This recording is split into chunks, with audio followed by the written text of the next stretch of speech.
Fala pessoal, tudo bem com vocês? Sejam bem-vindos a mais um vídeo aqui no canal. E no vídeo de hoje eu vou falar a respeito do caso Estibaliz Carranza. Um caso que parece mais um roteiro de filme. Mas acreditem se quiser, isso aconteceu de verdade. Então fiquem comigo aqui até o final e se vocês gostarem desse vídeo, deixem um like e um comentário que me ajuda muito. E, sem mais delongas, bora pro vídeo. Goidseider Estibaliz Carranza Zabala, conhecida por todos como Esti, nasceu em 6 de setembro de 1978, na cidade do México. Seu pai trabalhava como jornalista, comentarista político e era conhecido por criticar o governo mexicano. Ele foi marcado pelo governo por ser um ativista e as Forças Armadas foram enviados para invadir a sua casa. Na época, Esti era muito jovem e o evento teve um impacto duradouro em sua vida. Ela se lembrava de homens uniformizados, com armas, pisando em suas bonecas enquanto andavam pela casa. Depois da represália, a família se mudou para a Espanha para recomeçar do zero. Porém, começar uma vida nova na Espanha não foi fácil. As coisas eram difíceis e a família morava em uma casa muito menor do que a anterior, já que o pai dela não estava ganhando tanto dinheiro quanto no México. Ele estava trabalhando em casa, passando longas horas na frente da máquina de escrever, escrevendo sobre coisas que não gostava. Por conta desses traumas, Esti se tornou uma garota calada e insegura, e o clima dentro de casa era bastante sombrio às vezes. Na escola, as coisas também não eram nada boas. Como mexicana, Esti sentiu que as outras pessoas a desprezavam. Ela sempre teve dificuldades em fazer amizades e, apesar de ter alguns colegas, ninguém a considerava sua amiga de verdade. Quando sua mãe teve um bebê, tudo mudou. Esti amava o seu irmãozinho e mal podia esperar para ser mãe um dia. Aos 10 anos, ela perguntou aos pais quando teria idade suficiente para se casar e ter um filho. Todos riram, mas para Esti, tudo o que ela queria para o seu futuro era ser esposa e mãe. Na adolescência, passou a ir a festas e boates locais e foi paquerada por muitos homens, devido à sua beleza exótica, mas nunca chegou a se envolver com ninguém na época. Certa vez, um homem mais velho a convidou para uma festa particular. Quando ela chegou ao local, ele a levou para uma sala vazia, a algemou e fez com ela tudo o que queria. Esti não consentiu e nunca o denunciou, nem mesmo contou a ninguém sobre isso na época. Aos 17 anos, ela teve seu primeiro relacionamento sério. Ela se apaixonou e pensou que o amor deles duraria para sempre. Mas quando ela falou que queria se casar, mudar para um lugar pequeno e tranquilo e começar uma família, o rapaz deixou claro que não sentiu o mesmo e os dois terminaram. Esti ficou com o coração partido. Pela primeira vez em sua vida, ela começou a fantasiar sobre tirar a vida de alguém e até pensou em vários cenários para fazer isso, como cortar os freios do carro ou sabotar o aquecedor do apartamento para pegar fogo. Mas tudo ficou apenas em sua imaginação, pelo menos por enquanto. Apesar de sua mágoa e insegurança, Esti conseguiu se formar no ensino médio, sendo uma das melhores alunas da sala naquele ano. Não demorou muito para os seus pais notarem que a filha estava passando por um momento difícil. Com isso, eles decidiram arranjar um emprego para ela na Alemanha. Eles tinham alguns amigos naquele país e mandaram Esti para trabalhar durante todo o verão na cidade de Berlim.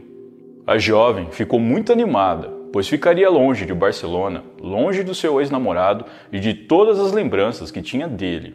Uma vez na Alemanha, Esti aprendeu o idioma muito rápido e tomou gosto pelo modo de vida alemão. Depois do verão, ela decidiu estender o seu visto de trabalho e conseguiu um emprego em uma sorveteria perto de Nuremberg, que ficava a cerca de 4 horas da casa dos amigos de seus pais. Ela então decidiu começar de novo. Porém, fazer amigos nunca foi o seu ponto forte, mas ela gostava de conversar com os clientes e fornecedores. Certo dia, um homem entrou na sorveteria e Esti congelou quando o viu. Ele era um vendedor de geladeiras chamado Holger Holst e tinha uma certa semelhança com o ex-namorado de Esti na Espanha. Ele era mais velho, mas praticamente como ela imaginava que seu ex-namorado ficaria com 30 e poucos anos. Nessa época, Esti tinha 22 anos e Holger 36. Ele a achava muito bonita e a elogiava com frequência. Não demorou muito e Holger a convidou para sair e ela aceitou. Os dois rapidamente começaram a namorar, e após algumas semanas, o homem a pediu em casamento. Era tudo muito rápido, mas ele disse a Este que os dois só poderiam dormir juntos quando estivessem casados, e ela achou que isso era a coisa mais romântica que ela já tinha ouvido. Como Holger era Hare Krishna, ele era contra relações antes do casamento. Pouco tempo depois, Holger e Este se casaram em uma pequena cerimônia, com apenas alguns amigos presentes. Nem a família da noiva e nem a do noivo compareceram, pois eles sentiram que a decisão de se casar aconteceu muito cedo. Este também estava um pouco apreensiva antes do casamento, mas preferiu manter as aparências. Holger não sabia disso na época, e após o casamento, as coisas entre eles começaram a se deteriorar rapidamente. Este dizia que Holger era um pesadelo e que ela tinha se arrependido de se casar com ele. Por sua vez, ele dizia que ela era muito magra e que ela não era tão atraente quanto ele pensava. Mas logo em seguida, os dois estavam trocando juras de amor.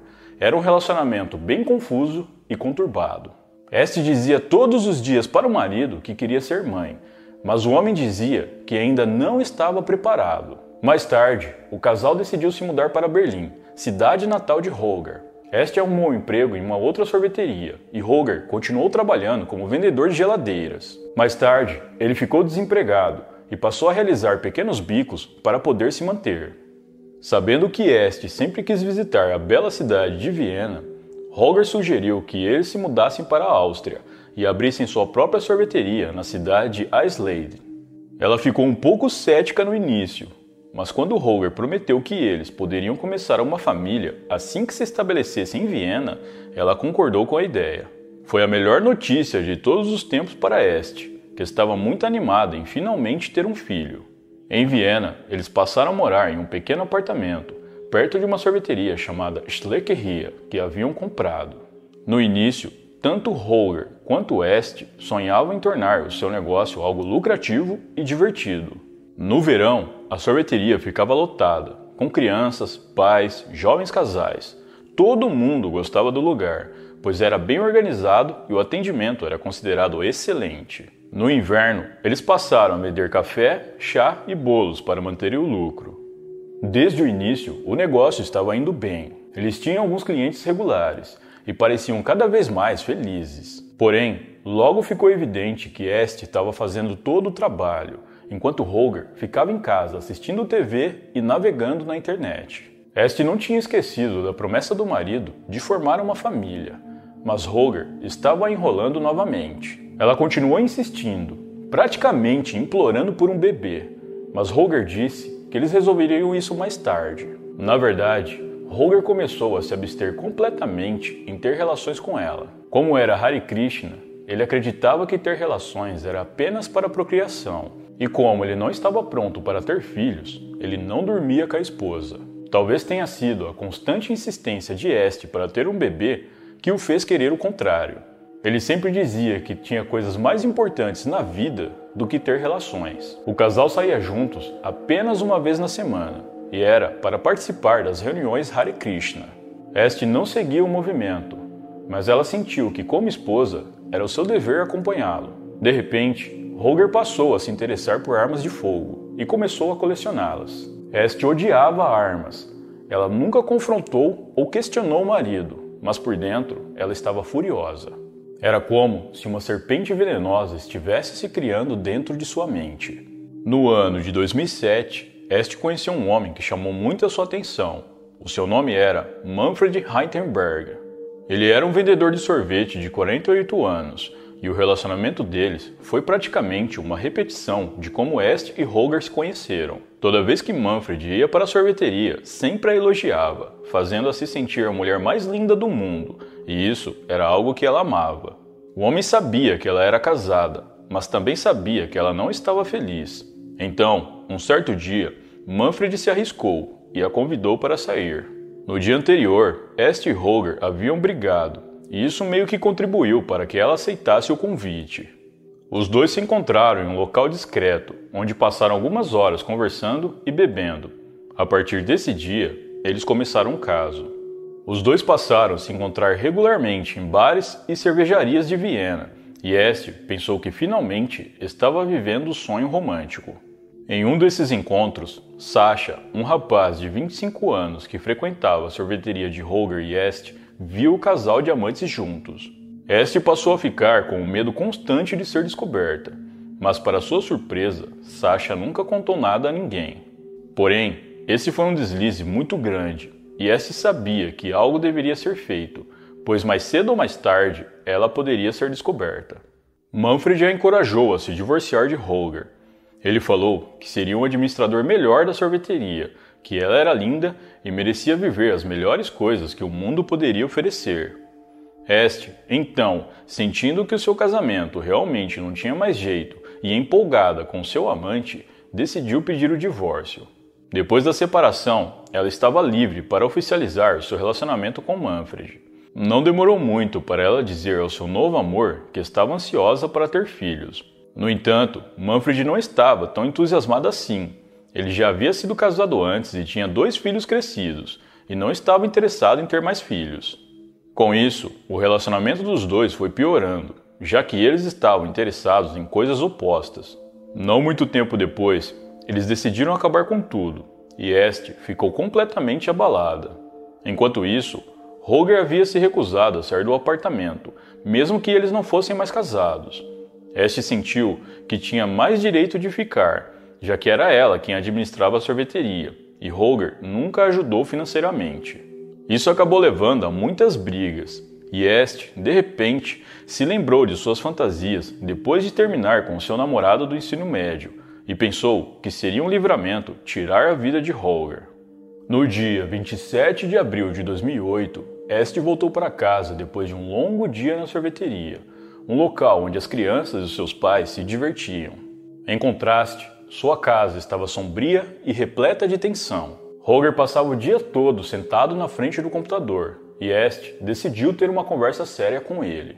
Ela pediu mais uma vez que ele se mudasse, para que os dois pudessem seguir com suas vidas. De acordo com Est, Holger disse que ela era uma inútil e que seria incapaz de viver sozinha. Nesse ponto, a mulher sentiu que não havia outra saída, e teria que tomar uma atitude drástica para tirar esse homem de sua vida. Para justificar suas ações, ela passou a dizer a si mesma que ele não passava de um homem controlador e aproveitador. Depois da discussão, Holger virou as costas para ela e continuou a mexer no computador. Ela notou que algumas armas de fogo dele estavam sobre a mesa de jantar. Essa então pegou uma dessas armas, uma bereta calibre 22, que ela usou para tirar a vida do marido, disparando 3 vezes. Depois disso, a mulher simplesmente se virou, colocou a arma em cima da mesa, pegou a sua bolsa e saiu do apartamento. Nesse meio tempo, Essa estava conversando secretamente com um outro homem pela internet e se convidou para dormir com ele. Na manhã seguinte, a mulher foi diretamente para o trabalho,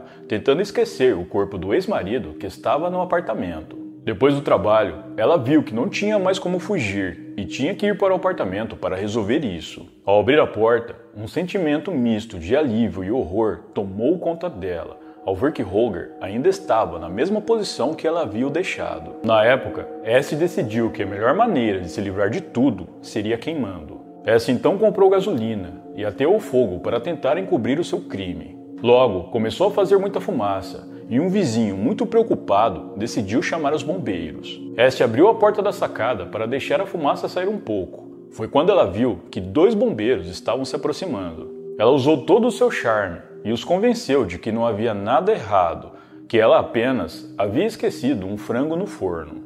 Para sua sorte, eles acreditaram nela e foram embora. Com o passar das horas, Essie não aguentou a pressão da situação.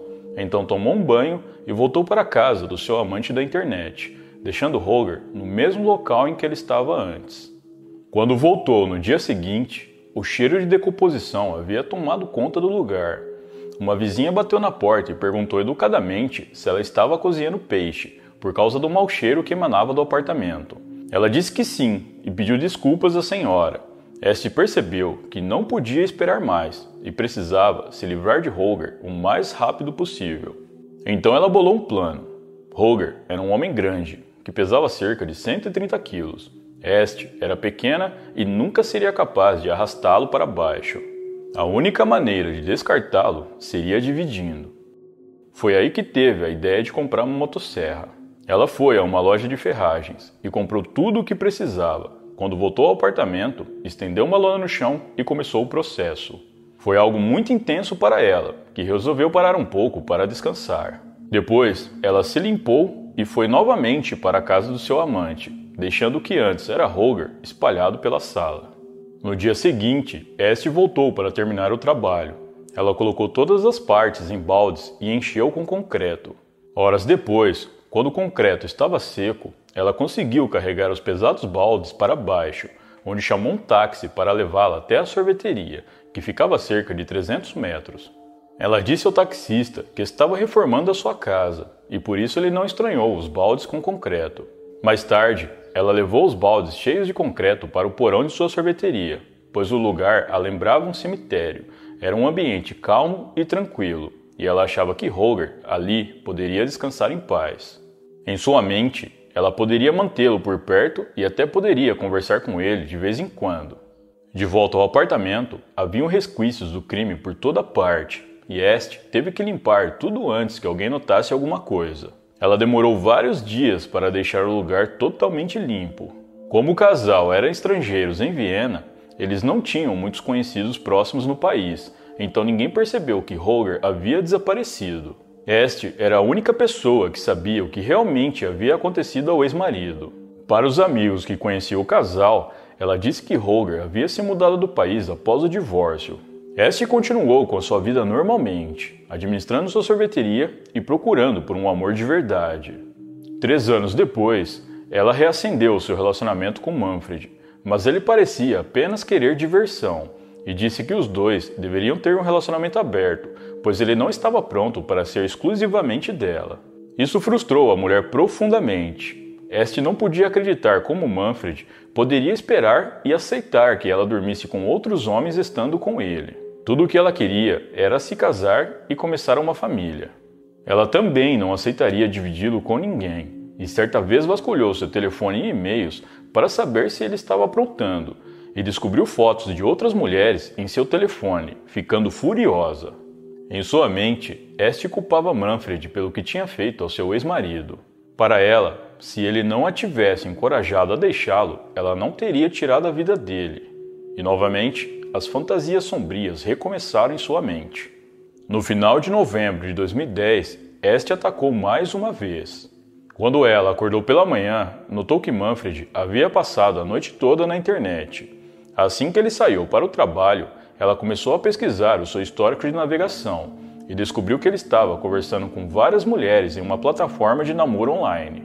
Este ficou furiosa, principalmente porque, segundo ela, as mulheres com quem ele conversava não eram nada parecidas com ela. Manfred procurava por mulheres com corpos atléticos e que gostavam de esportes. Isso a quebrou por dentro, pois sabia que os outros a achavam magra demais. Este passou o dia tentando esquecer o que tinha visto, mas não conseguia. Mais tarde, ela tentou fazer várias coisas para se animar, comprou uma passagem para Barcelona e resolveu que iria passar o Natal com a família. Mas a viagem não deu certo e ela ainda continuava furiosa com Manfred. O único consolo que ela poderia encontrar era se refugiar em seu mundo de fantasia, um mundo onde ela dava um fim em Manfred. Este chegou a comprar uma nova motosserra e alguns sacos de cimento para tornar essa fantasia ainda mais real. Ela inclusive chegou a fazer um curso para saber como utilizar melhor o cimento. Segundo ela, dessa vez faria o seu melhor. Seria algo planejado e não improvisado como da última vez. Em uma noite no final de novembro, Este e Manfred saíram para o encontro. Primeiro, eles foram passear no parque. Depois pegaram um táxi para o bairro dos Museus, onde um amigo tinha uma barraca de ponche. Eles tomaram vinho quente, um após o outro, e ficaram um pouco bêbados. Manfred passou a olhar para outras mulheres. Este o confrontou, e os dois começaram a discutir. Quando chegaram em casa, pouco depois da meia-noite, tiveram outra discussão. Ele disse que não fazia por mal, e achava que era viciado em mulheres. Mas Este deu um ultimato. Ou ele ia fazer terapia, ou eles não deveriam se ver mais. Manfred não aceitou e disse que ela não era obrigada a ficar com ele. Após a discussão, o homem foi para a cama, virou o rosto para a parede e começou a dormir e roncar. Este ficou mais furiosa ainda e decidiu que daria um fim em Manfred naquela mesma hora. Ela tinha uma arma debaixo do colchão. a pegou, carregou e tirou a vida dele. Em seguida, o deixou deitado na cama e dormiu ao seu lado. Na manhã seguinte, quando acordou e viu o que tinha feito, começou a chorar e pediu perdão, mas se recompôs rapidamente, pois tinha que trabalhar para ocultar os seus vestígios. Desta vez, ela foi muito mais eficiente, lembrando das dificuldades que teve após cometer o seu primeiro crime. Mas tinha uma coisa: diferente de Holger, Manfred era natural de Viena, e logo a família e os amigos dele perceberam o seu sumiço e, claro, o ligaram a Este. Ela disse que não fazia ideia de onde o homem poderia estar. Ela inclusive foi até a delegacia para relatar o seu desaparecimento, cerca de 6 dias após o crime, mesmo sabendo muito bem que Manfred não estava mais vivo. Ele sofreu o mesmo destino que Holger. Teve sua vida tirada, foi dividido e colocado em baldes de plástico cobertos por cimento que posteriormente também foram colocados no porão da sorveteria. Depois de tudo terminado, ela saiu para fazer as unhas.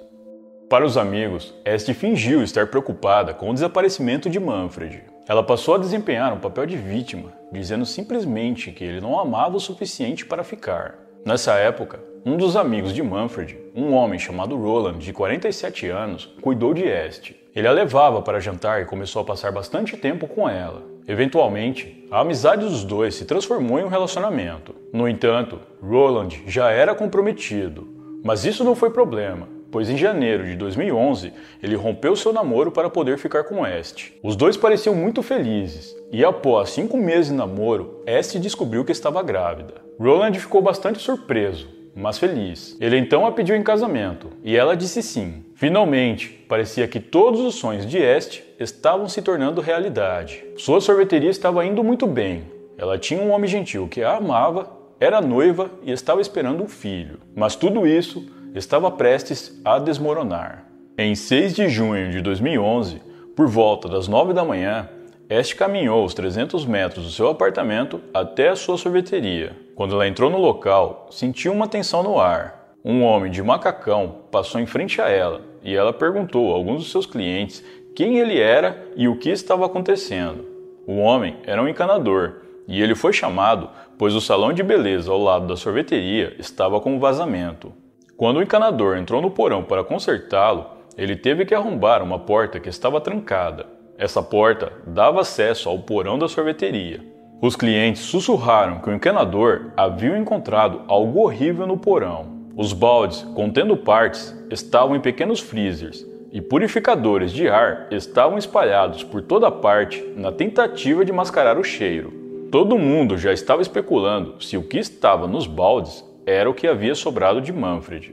Este riu, deu uma desculpa e saiu o mais rápido possível que pôde da sorveteria. Nesse meio tempo, várias viaturas da polícia chegaram ao local e isolaram toda a área. O instinto da mulher foi fugir, então, agindo racionalmente, ela foi ao banco, que ficava na esquina de sua sorveteria, para tirar todas suas economias.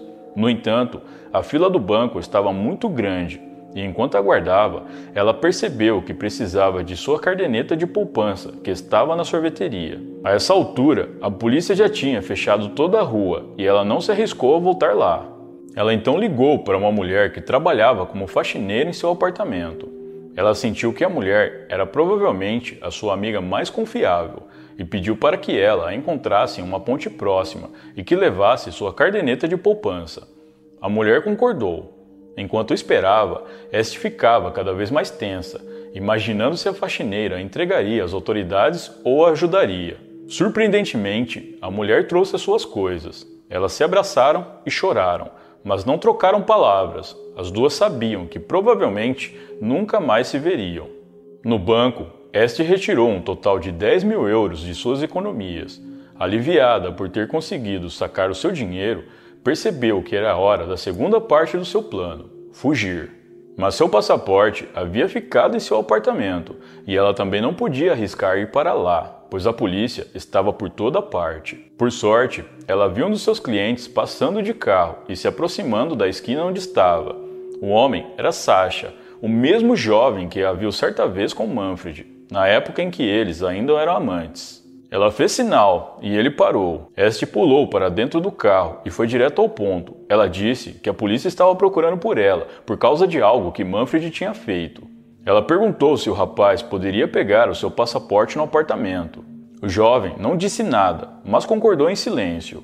Ele parou em uma estrada lateral perto do apartamento, deixou o carro ligado e disse que se ele não voltasse em 15 minutos, ela deveria fugir. Assim como a faxineira, este não tinha certeza se podia confiar totalmente nele, mas o rapaz voltou. O único problema era que ele havia pego o passaporte mexicano dela, não o espanhol. Ela pediu que ele voltasse, mas o rapaz ficou com muito medo. A mulher começou a chorar e então implorou para ele comprar um chip de celular em seu nome e depois levá-la ao aeroporto. Sasha novamente concordou, mas no caminho de volta para o carro, ele chamou um táxi, deu o chip para ela e foi embora, desejando boa sorte. Quando chegou ao aeroporto, ela escreveu um bilhete para Roland, pedindo que ele imediatamente a encontrasse no aeroporto, e escreveu seu novo número. Em seguida, ela deu o bilhete e um dinheiro para o taxista, pedindo a ele que lhe levasse esse bilhete até o trabalho de Roland. Este ficou na sala de embarque e se sentiu sobrecarregada, sem saber para onde ir. Ela olhou para ver qual voo internacional era o primeiro a sair. Era um voo para Paris. Ela então comprou uma passagem, mas ela nunca chegou ao portão de embarque. Nesse momento, o seu celular tocou. Era Roland. Ela o viu à distância, enquanto ele a procurava na multidão, sem saber o que estava acontecendo. Ela disse que estava indo para a Espanha, pois o seu pai estava muito doente e em estado terminal. Roland não acreditou e a pressionou a dizer a verdade. Mas tudo o que ela podia fazer era pedir perdão pelas coisas terríveis que ela havia feito. Após isso, Roland voltou para o seu carro e foi embora. Este percebeu que corria o risco de ser pega no aeroporto. Ela então desistiu da viagem e decidiu pegar um táxi até a estação de trem. Mas a estação não tinha passagens internacionais. Ela então pegou outro táxi e pediu para que o taxista a deixasse em Udine, uma cidade na Itália que fica a 5 horas do local de onde eles estavam. O homem achou suspeito. A viagem era longa e cara, mas ela disse que era uma dançarina e precisava estar lá, no horário certo para uma performance. Dentro do veículo, a rádio local informou sobre a terrível descoberta na sorveteria de Este. A caminho da Itália, ela admitiu ao motorista que estava fugindo da polícia. O homem então disse que a levaria até a cidade mais próxima. Chegando lá, ela convenceu o taxista a reservar um quarto de hotel no nome dele. Este passou uma noite na cidade de Cavazo. Devido à preocupação, ela não conseguiu dormir. Na manhã seguinte, enquanto tomava café da manhã, ela fez amizade com outro hóspede e pediu a ele uma carona até a cidade de Udine. Quando chegou em Udine, este foi direto para o salão de beleza. Ela cortou e pintou o cabelo de um tom mais escuro, na intenção de mudar a sua aparência para despistar as autoridades. Por um momento, ela sentiu que o seu plano daria certo. Nesse meio tempo, o taxista procurou a polícia e disse a cidade para onde Este estava indo e o hotel em que ele deixou na noite anterior. A polícia foi atrás de Este no hotel, mas como sabemos, ela não estava mais lá, ela já estava em Udine. Em Udine, Este fez amizade com um músico de rua chamado Ivan, que ela viu tocando em um parque. Ela lhe contou uma história triste sobre seu marido violento, dizendo que foi vítima de violência doméstica e tinha ido até Udine para se esconder. Este perguntou para Ivan se ela poderia ficar com ele por 1 ou 2 dias, deixando claro que não iria dormir com ele, oferecendo dinheiro pela sua acomodação. Ivan concordou e aceitou a mulher em sua casa. No final, o homem percebeu que havia algo de suspeito com aquela mulher grávida. Ela parecia obcecada com o caso que havia ocorrido numa sorveteria da Áustria. Então ele somou 2 mais 2 e decidiu chamar a polícia. Na manhã do dia 10 de junho de 2011, 4 policiais foram até a casa de Ivan e prenderam Estibalis Carranza. Na manhã de sua prisão, ela começou a passar muito mal e achou que estava prestes a perder o seu bebê. Então, resolveu confessar tudo, para que pudesse ser levado ao hospital e ter certeza de que o seu bebê estava bem. Com uma confissão completa em mãos, as autoridades a extraditaram para a Áustria, onde foi colocada em prisão preventiva para aguardar o seu julgamento. Durante esse tempo, em janeiro de 2012, ela deu à luz a um menino, a quem chamou de Roland. Após o seu nascimento, o pai do menino, seu noivo, Roland, resolveu se casar com Este. As pessoas ficaram revoltadas, afinal, por que ele se casaria com uma criminosa condenada? Mas ele disse que Este era a mulher mais maravilhosa do mundo e que estava disposto a esperar por ela até que fosse libertada, não importando quanto tempo levasse. Este também falou bastante sobre seus sentimentos por Roland. Ela alegou que ele não era nada parecido com seus parceiros anteriores, que foram suas vítimas. Ele era gentil e amável. Além disso, ela falou que se tivesse conhecido Roland antes, nunca teria tirado a vida de ninguém. A guarda da criança foi dada aos pais de Este, que moravam em Barcelona, algo que Roland discordou, mas não pôde mudar. Em novembro de 2002, em Viena, na Áustria, se deu início ao julgamento de Estibaliz Carranza. Ele durou ao todo 4 dias e um total de 50 testemunhas foram chamadas. Este foi ao tribunal vestida elegantemente e, em sua defesa, ela disse que Holger e Manfred eram possessivos e violentos e que não teve outra saída. Muitas vezes ela chorava durante seu testemunho. A promotoria percebeu que seu maior desafio seria convencer o júri de que alguém tão elegante e de uma voz doce era de fato uma criminosa fria e ardilosa. A questão é que ela era uma mulher muito atraente, de aparência vulnerável, com grandes olhos castanhos que conquistava a simpatia de todos. Mas o júri não se deixou levar pelas aparências. A promotoria também mostrou ao tribunal fotos do que continha nos baldes que a réia escondeu no porão da sorveteria. Isso chocou todos os presentes. Estibaliz Carranza foi considerada culpada e condenada à prisão perpétua, sem direito à liberdade condicional. O tribunal também ordenou uma avaliação psiquiátrica, que a considerou mentalmente instável. O relatório afirmava que Este se considerava uma princesa, cujo maior desejo era ser resgatada por um príncipe encantado, e se os homens que entrassem em sua vida não correspondessem às suas expectativas, ela tirava a vida deles. Segundo os psicólogos, Este tinha um distúrbio de personalidade, e eles tinham dúvidas se ela poderia ou não tirar a vida de outra pessoa. O tempo todo, ela se retratou como uma mulher vulnerável e de espírito fraco, cujo único desejo era viver uma vida normal. Na prisão, Este passou seu tempo estudando e até escreveu um livro intitulado Minhas Duas Vidas, a verdadeira história de Aislade. Toda a renda desse livro foi para o seu filho. Se Este foi de fato uma vítima dos seus ex-companheiros, ela nunca conversou com ninguém sobre isso, nem procurou ajuda. Em ambas as ocasiões, ela não estava em perigo iminente e tinha recurso financeiro suficiente para se sustentar sozinha, podendo simplesmente ir embora, mas ao invés disso, resolveu tirar a vida deles. O número de pessoas que foram manipuladas por ela enquanto fugia dá uma indicação do seu poder de persuasão. Muitas pessoas foram enganadas, o que mostrava o seu sangue frio. Com toda certeza, ela está longe de ser uma senhora indefesa e frágil. Em 2015, ela e Roland se divorciaram. Alguns relatos dizem que a separação aconteceu por causa das constantes discussões sobre a guarda do filho. Em 2017, ela foi transferida da prisão feminina em Schwarzau para uma prisão masculina perto de Linz, sendo a primeira prisioneira mulher do local. Segundo os juízes, essa transferência foi porque Este estaria incitando revoltas na prisão feminina e se meteu em diversas brigas internas. A sua estadia seria apenas uma questão de tempo, mas em setembro de 2018, Este se apaixonou por um companheiro de prisão e resolveu ficar por lá.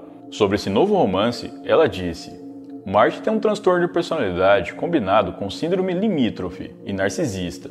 Por causa disso, ele tem um temperamento violento. Sua energia criminosa é particularmente alta.